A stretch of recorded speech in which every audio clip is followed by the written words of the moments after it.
One of Austin's most valuable development sites might soon become a 3.5 million square foot project. I'm talking offices, apartments, a hotel, shops. They're building a new pedestrian bridge, 8 acres of public parks, a new place to watch the bats fly out of the Congress Avenue Bridge. There's so much at stake, but not everyone's happy about it, and some people are even suing to stop it. Here's the story of the Austin American-Statesman redevelopment.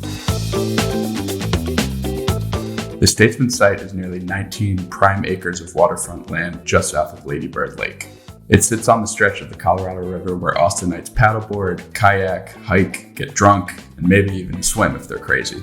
Now, because of its size and its proximity to several really important corridors like the Central Business District and East Austin, this is basically an unprecedented blank slate for developers.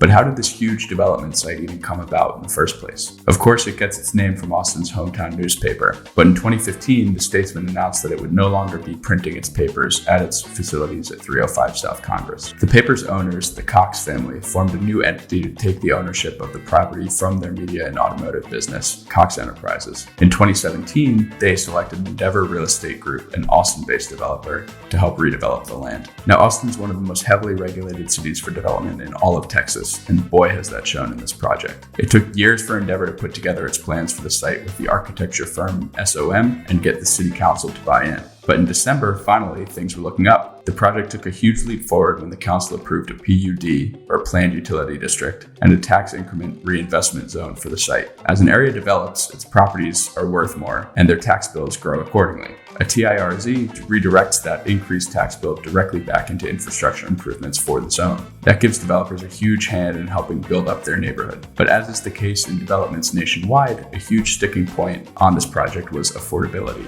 Now, in some cities like New York, new developments like this would have a mandatory minimum amount of affordable units to include in the residential development, but that's not the case here. City council members ultimately decided that it was too costly to subsidize affordable units within the development itself. So as part of the deal, Endeavor is going to pay the city about $23 million to create affordable apartments somewhere off-site within 1.5 miles of the PUD. Now, specifics for this project may change, but most recently the plans call for 1,378 apartments, 1.5 million square feet of offices, a 275-key hotel, and 150,000 square feet of retail and restaurant space. The tallest of the 6 buildings would be a 525-foot office tower. These numbers are still subject to change, and Endeavor tells me that the city's density bonus program could allow total square footage of up to 4.9 million square feet and a building as tall as 725 square feet. But just as things started to look clear, there was another hitch in the plan. A group of local activists filed a lawsuit saying that the creation of the tax increment reinvestment zone that includes the Statesman site was created illegally.